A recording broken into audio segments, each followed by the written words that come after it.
한국은행이 이번에도 기준금리를 동결했습니다.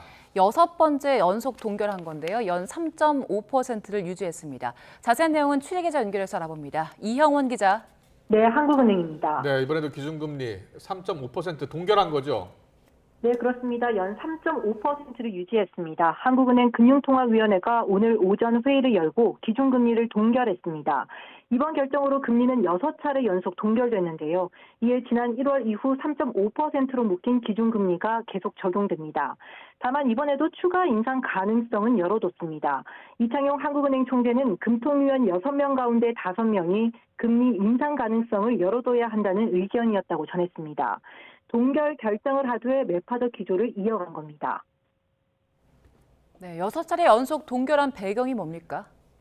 가장 큰 이유는 역시 아직 불안한 경기입니다. 무역 수지 흑자 폭이 2년 만에 최대치로 늘었지만 안심하긴 이른 건데요. 수출보다는 수입의 감소에 기대인 결과이기 때문입니다. 특히 우리 수출 비중이 높은 중국 경기가 조금씩 살아나고 있긴 하지만 아직 회복이 본격화됐다고 볼 수는 없습니다. 이러한 상황에서 금리를 올리게 되면 경기가 더 위축될 수 있다는 점이 고려됐습니다. 이창용 한국은행 총재는 수출 부진 완화로 성장세가 점차 개선되고 있다면서도 중동 충돌이 불러온 지정학적 위험 확대와 주요국의 통화 긴축 장기화 영향 등으로 앞으로 불확실성이 높아졌다고 진단했습니다. 직접 들어보겠습니다. 주요국 통화 정책의 긴축 기조 장기화, 지정학적 리스크 증대 등으로 물가 및 성장 전망 경로의 불확실성이 크게 높아진 가운데 가계부채의 증가 흐름도 좀 더 지켜볼 필요가 있는 만큼 기준금리를 현재의 긴축적인 수준에서 유지하면서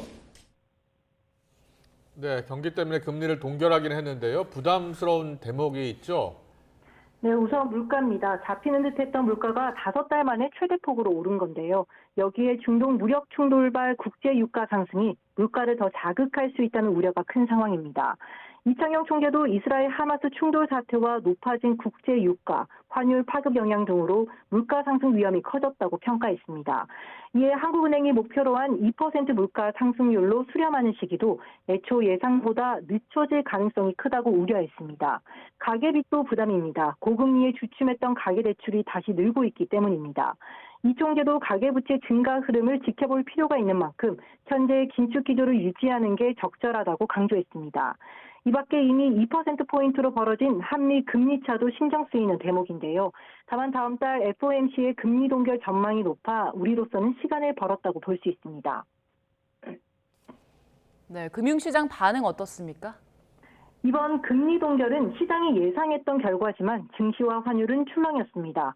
중동 충돌이 불러온 지정학적 위험 여파로 불안한 모습을 보이고 있는 건데요. 위험자산 회피 심리가 커지면서 외국인 자금이 빠져나가고 있는 것으로 분석됩니다. 오늘 코스피는 어제보다 1.25% 내린 2,431.92로 거래를 시작했습니다. 현재는 2,417대까지 내려왔습니다. 코스닥 지수도 1.57% 떨어진 796.15로 장을 열었는데요. 지금은 785대로 내림세입니다. 원화값도 떨어졌습니다. 원달러 환율은 6.45 오른 1,356원에 거래를 시작한 뒤 현재는 1,358원대로 오름세를 보이고 있습니다. 지금까지 한국은행에서 YTN 이영훈입니다.